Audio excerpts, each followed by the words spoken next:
사도신경으로 함께 신앙 고백하겠습니다. 나는 전능하신 아버지 하나님 천지의 창조주를 믿습니다. 나는 그 유일하신 아들 우리 주 예수 그리스도를 믿습니다. 그는 성령으로 잉태되어 동정녀 마리아에게서 나시고 본디오 빌라도에게 고난을 받아 십자가에 못 박혀 죽으시고 장사된 지 사흘 만에 죽은 자 가운데서 다시 살아나셨으며 하늘을 오르시어 전능하신 아버지 하나님 우편에 앉아 계시다가 거기로부터 살아있는 자와 죽은 자를 심판하러 오십니다. 나는 성령을 믿으며 거룩한 공교회와 성도의 교제와 죄를 용서받는 것과 몸의 부활과 영생을 믿습니다. 아멘. 찬송 80장 함께 하겠습니다. 80장. 천지에 있는 이름 중 귀하고 높은 이름 주 나시기 전 지으신 구주의 이름 예수 주 앞에 나가 엎드려 그 이름 찬송함은 내 귀에 들린 말씀 중 귀하신 이름 예수 주 십자가에 달릴 때 명패에 쓰인 대로 저 유대인의 왕이요 곧 우리 왕이시라 주 앞에 나가 엎드려 그 이름 찬송함은 내 귀에 들린 말씀 중 귀하신 이름 예수 지금도 살아계셔서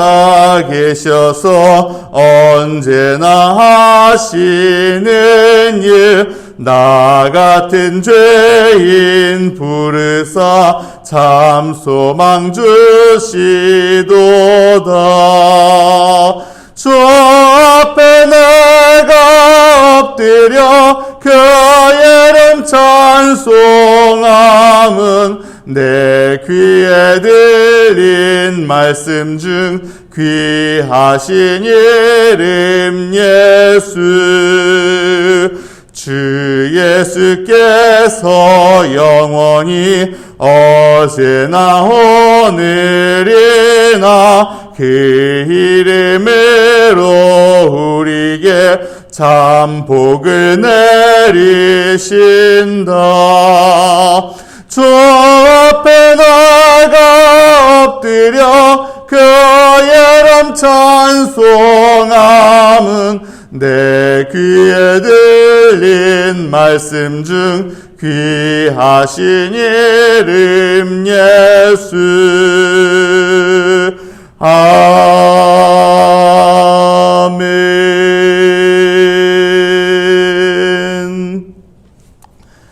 히브리서 1장 함께 읽겠습니다.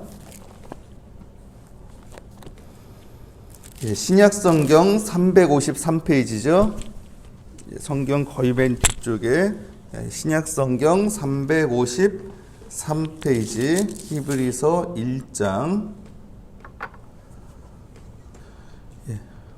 봉독합니다.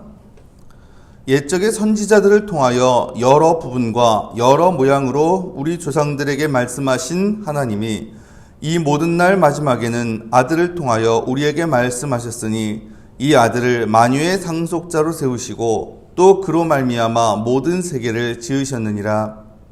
이는 하나님의 영광의 광채시요 그 본체의 형상이시라. 그의 능력의 말씀으로 만물을 붙드시며 죄를 정결하게 하는 일을 하시고 높은 곳에 계신 지극히 크신 이의 우편에 앉으셨느니라.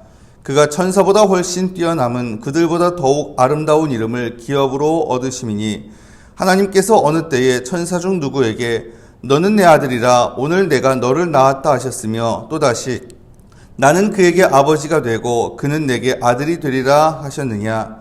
또 그가 맏아들을 이끌어 세상에 다시 들어오게 하실 때에 하나님의 모든 천사들은 그에게 경배할지어다 말씀하시며 또 천사들에 관하여는 그는 그의 천사들을 바람으로 그의 사역자들을 불꽃으로 삼으시느니라 하셨으되 아들에 관하여는 하나님이여 주의 보좌는 영영하며 주의 나라의 규는 공평한 규이니이다.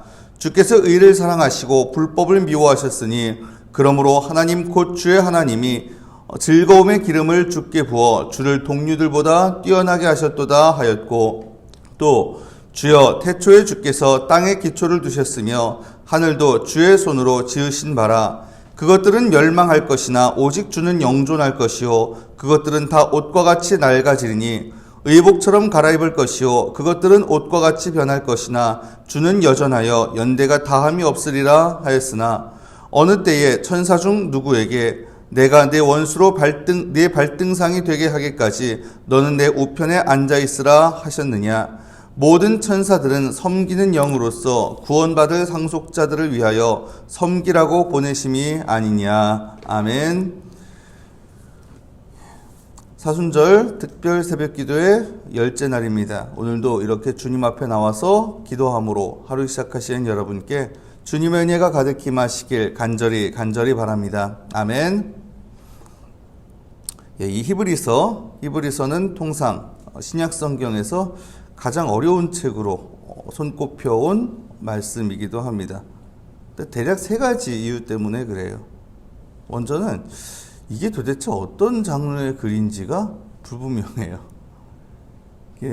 통상 서신서로 분류가 되죠. 서신서로 분류가 되는데 실제 형식을 보면 서신, 이 편지하고는 거리가 멉니다. 아니에요, 서신이. 보면. 그리고 또 두 번째는요. 저자도 불분명하고 배경도 불분명해요. 아주 옛날에는요. 이게 사도 바울이 썼다라고 생각을 하고서 바울 서신으로 분류했던 시절도 있었습니다. 근데 읽어보면 바울 서신 아니거든요. 전혀 달라요. 그래서 이 논체도 다르고요. 사상도 전혀 달라요. 바울 스타일이 전혀 아닙니다. 그래서 사도행전에 나오는 다른 유력한 교회 지도자들이 또 있거든요. 뭐 바나바라든가 뭐 아볼로라든가 등등등등. 뭐 이런 사람들이 저작했다. 그 중에 누구 뭐 이런 식으로도 이야기가 있었는데 그것도 확실한 거 없습니다. 그리고 세 번째는요. 히브리서의 그 논리에 우리가 익숙치가 않아요. 처음부터 갑자기 천사들에 대한 언급으로 시작을 하고요.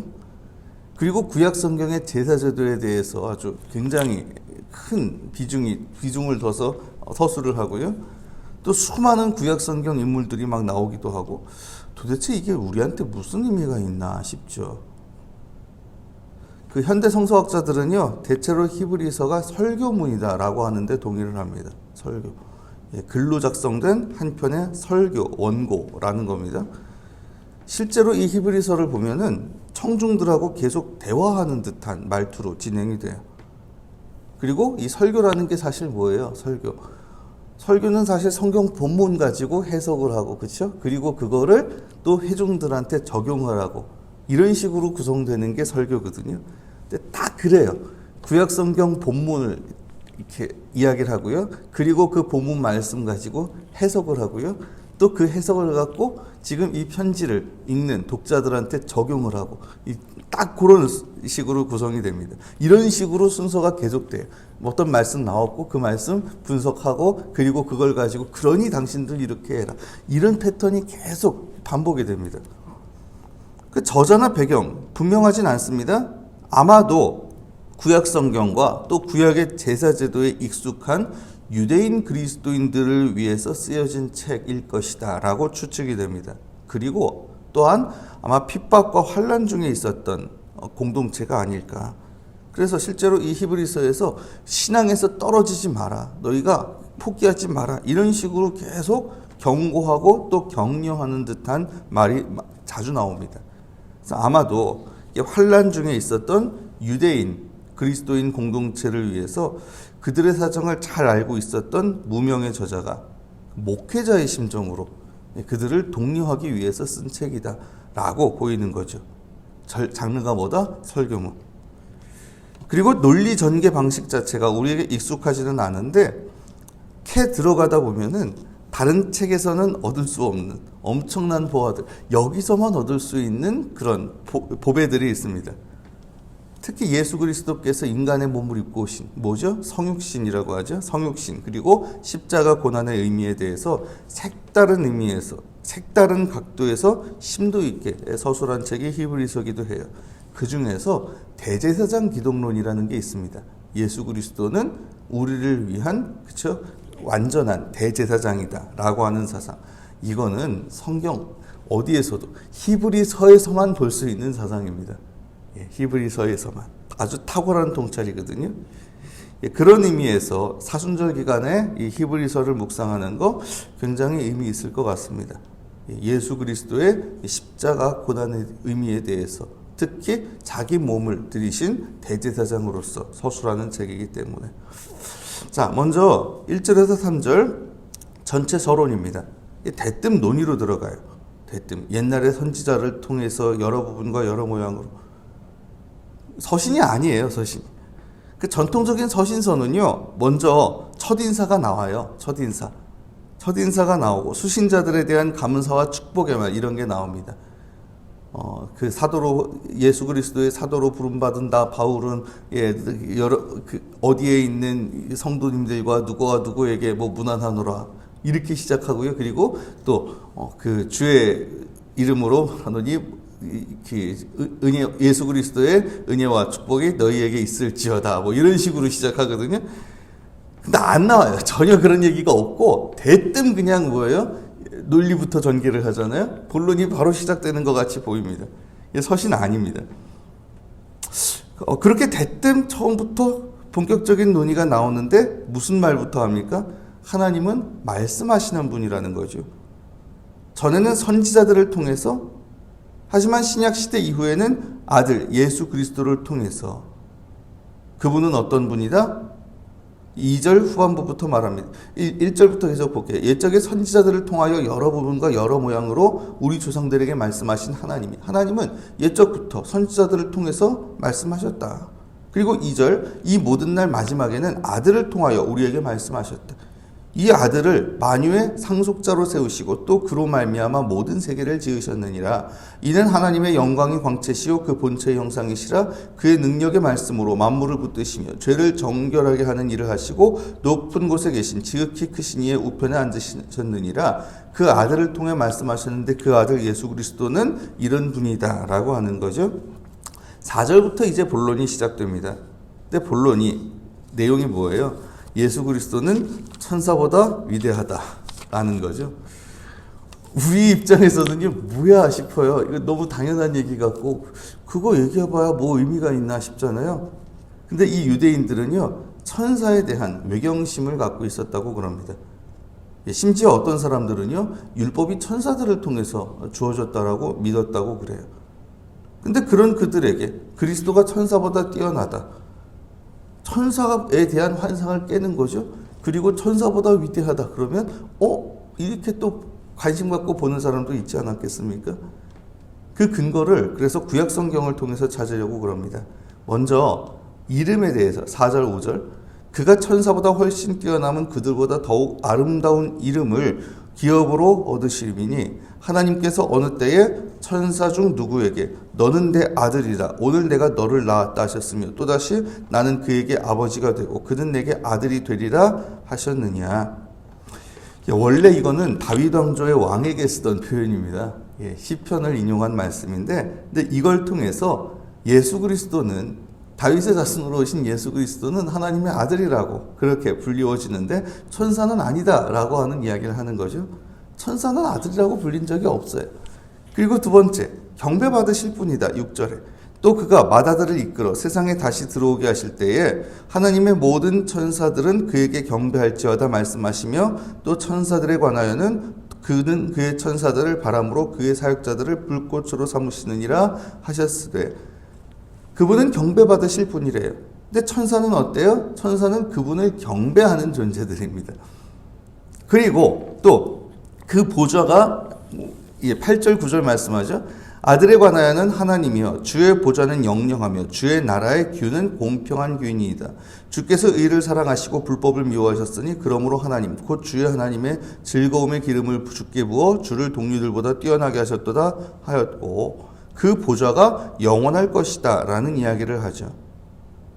아니 이거는 하나님께 대해서 쓰던 표현 같은데 싶잖아요. 근데요, 이거를 지금 예수 그리스도한테 적용을 시킨 거죠. 왜? 이 히브리서를 쓴 저자에게 예수 그리스도 그분이 곧 하나님이시기 때문에.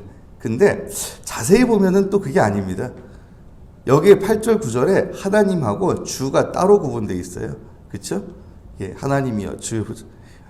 이것 역시 사실 하나님이 세우셨던 왕한테 쓰던 표현입니다. 왕한테 쓰던 표현. 그리고 세 번째로 보면은 주는 여전하시고 변함이 없다 이런 이야기도 합니다. 10절부터 12절까지. 그렇죠? 주여 태초에 주께서 땅에 기초를 두셨으며 하늘도 주의 손으로 지으신 바라. 그것들은 멸망할 것이나 하지만 오직 주는 영존할 것이요 그것들은 다 옷과 같이 낡아지리니 의복처럼 갈아입을 것이요 그것들은 옷과 같이 변할 것이나 주는 여전하여 연대가 다함이 없으리라. 이 역시 예수 그리스도께 그대로 적용이 됩니다. 왜요? 아들 예수 그리스도는 태초부터 아버지 하나님과 함께 계셨기 때문에. 그래서 말씀으로 천지를 창조하셨다고 그러는데 그 말씀이 육신이 되어 오신 분이 예수 그리스도시잖아요. 반면에 천사는 피조물에 불과합니다. 그리고 그 다음 마지막 13절에 어느 때에 천사 중 누구에게 내가 내 원수로 발등상이 되게 하기까지 너는 내 우편에 앉아 있으라 하셨느냐. 모든 천사들은 섬기는 영으로서 구원받을 상속자들을 위하여 섬기라고 보내심이 아니냐. 천사 중 누구에게도 내 우편에 앉아라 라고 말씀 안 하셨다는 겁니다. 하지만 예수 그리스도는 하나님 아버지 우편에 앉아 계시다고요. 그래서 천사는 섬기는 영에 불과하지 아들이 아니다. 반면에 예수 그리스도 그분은 아들이시다. 그분이 천사보다 우월한 분이시다. 그러니 천사를 두려워할 게 아니라 천사를 경외할 게 아니라 완전한 계시자 아들 예수 그리스도 그분을 바라봐라 이런 이야기죠. 여러분 물론 이런 내용들 지금 우리 상황하고는 다릅니다. 우리에게 이게 뭔 의미야 싶을 수 있잖아요. 하지만 여러분 우리가 하나님의 말씀 예수 그리스도를 통해 드러난 완전한 계시 외에 다른 데서 막 하나님의 말씀을 찾으려 하고 하나님의 뜻을 찾으려 하고 그리고 뭐 인생의 답을 찾으려 하고 그럴 때가 얼마나 많은지 몰라요. 그렇죠?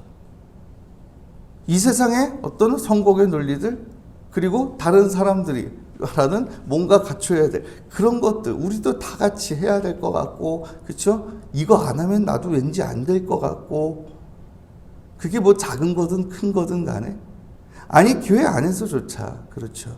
기존에 듣던 말씀이 있고 근데 그 말씀에 만족을 못해요.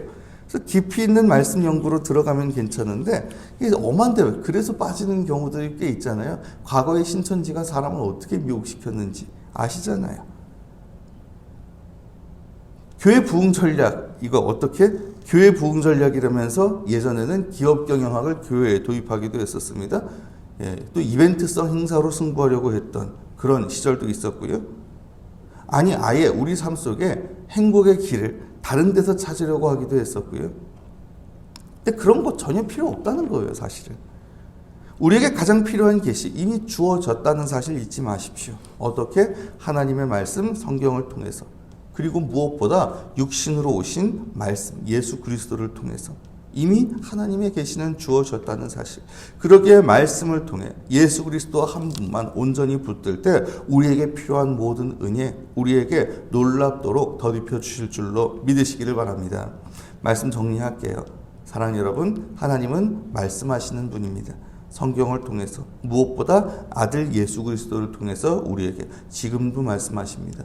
그분이 어떤 분이에요? 하나님 아버지의 완전한 계시고 그 무엇보다도 뛰어나신 분. 그렇다면 뭐가 더 필요하겠어요? 뭘 더 두려워할 필요가 있어요? 그 우상이 뭐예요? 하나님보다 더 앞서 있는 거, 하나님보다 더 두려워하는 거, 하나님보다 더 의지하는 거. 그게 우상이거든요. 그런 우상 필요 없잖아요. 다른 거 찾으려 하지 마십시오.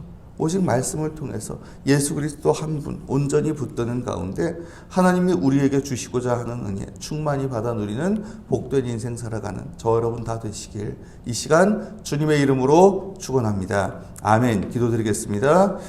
주님, 이 시간 저희들 주님 앞에 나와 예배하고 기도드립니다. 주님, 저희 기도 들으시고 응답하여 주시옵소서. 주님, 하나님 아버지께서 구약시대 때 선지자들을 통해서 말씀하셨고, 그리고 또한 예수 그리스도께서 오신 이후에 그 아들 예수 그리스도를 통해서 말씀하셨고 지금도 말씀하고 계심을 압니다. 그러하오니 주님, 저희들 세상의 다른 어떤 가르침이나 그리고 또 예수 그리스도 외에 다른 데서 하나님 뜻을 찾으려 하는 어리석음을 범치 않게 하여 주시옵소서. 정말 거기에 참 행복이 없고 참 기쁨이 없고 참 소망이 없다라는 것. 하지만 예수 그리스도 그분은 하나님의 아들이시오, 하나님의 말씀이시오, 그 완전한 하나님의 계심을 기억하면서 바로 예수 그리스도 한 분만 온전히 붙드는 가운데 참으로 하나님이 우리에게 주시고자 하는 모든 은혜, 예수 그리스도 안에서 받아 누리는 복된 인생 살아갈 수 있도록 주님 인도하여 주시옵소서. 감사드리며 이 모든 말씀 우리에게 하나님의 온전한 계시가 되시고 지금도 우리에게 말씀하시는 우리 주님 예수 그리스도의 이름으로 간절히 기도드리옵나이다. 아멘. 주님 가르쳐주신 기도 함께 드립니다. 하늘에 계신 우리 아버지, 아버지의 이름을 거룩하게 하시며 아버지의 나라가 오게 하시며 아버지의 뜻이 하늘에서와 같이 땅에서도 이루어지게 하소서. 오늘 우리에게 일용할 양식을 주시고 우리가 우리에게 잘못한 사람을 용서하여 준 것 같이 우리 죄를 용서하여 주시고 우리를 시험에 빠지지 않게 하시고 악에서 구하소서. 나라와 권능과 영광이 영원히 아버지의 것입니다. 아멘. 말씀 기억하면서 함께 기도하길 원합니다. 우리 천사를 붙들 게 필요 없이 예수 그리스도 한 분만 바라봐라 라고 했던 이 말씀처럼 우리가 다른 어떤 것, 그렇죠? 예수 그리스도보다 앞서서 예수 그리스도보다 더 의지하거나 두려워할 것 없이 예수 그리스도 그 한 분만 온전히 붙들길 원합니다. 그래서 내가 다른 데서 내 삶의 답을 또 행복을 찾으려 했고 예수 그리스도 아닌 다른 데서 하나님의 뜻을 또 찾으려 했다면 그거 내려놓고 이 말씀 속에 우리에게 드러난 하나님의 계시 예수 그리스도 그 한 분을 통해서 우리에게 참된 행복, 참된 기쁨, 참된 의미, 인생의 답 찾아가길 원합니다. 예수 그리스도 안에서 우리에게 주시는 은혜를 충만히 받아 누리길 원합니다. 이 시간 예수 그리스도 한 분을 온전히 바라보면서 그분을 의지하면서 이 시간 주님 앞에 간구했으면 좋겠습니다. 계속해서 기도 제목들 여러 가지 있는데 오늘은 특별히 우리 천사 군인 교회들을 위해서 함께 기도하기를 원합니다. 천사 군인교회. 과거에 군인교회가 육해 공군 해병대 전군의 군인교회가 천사계라고 해서 천사 군인교회라고 나름 그런 타이틀을 만들었었는데 요즘은 잘 안 쓰기는 해요. 근데 군인교회들을 위해서 사실 천사계가 아니었어요. 그때도 천사계가 조금 못되고 그랬는데 어떻게 해가지고 그 정도 된다 해서 천사 군인교회라고 했는데 아무튼 전군에 있는 약 천곳 내외의 그 군인교회들이 정말 그곳에서 역할을 잘 감당할 수 있도록 그래서 각 부대와 또한 부대원들을 섬기기에 부족함 없는 그런 교회로 우뚝 설 수 있게 그곳에 세우신 그 일꾼들, 우리 목사님들과 또한 우리 성도님들과 거기에서 예배하는 모든 우리 부대원들 위해서 참으로 거기에서 그분들이 주님을 만나고 주님 안에서 새 생명을 얻고 주님 안에서 그 삶이 변화되는 역사가 일어날 수 있도록 그래서 그 군인 교회들을 통해서 한국 교회 앞으로도 미래가 답답하다고 하잖아요. 그런 가운데 청년들이 또 주님을 영접하고 주님을 알고 그래서 그분들이 참으로 그 인생이 새로워지고 한국 교회의 또 미래가 우리 군인 교회들을 통해서 더욱더 밝은 미래가 될 수 있도록 한국 교회의 희망의 역할을 또 감당할 수 있도록 위해서도 함께 좀 기도했으면 좋겠습니다. 그 외에도 여러 가지 마음속의 소원들 주님 앞에 내려놓고 간절하게 기도드리신 후에 각자 자기의 자리로 자유롭게 돌아가시기를 바랍니다. 함께 기도드립니다.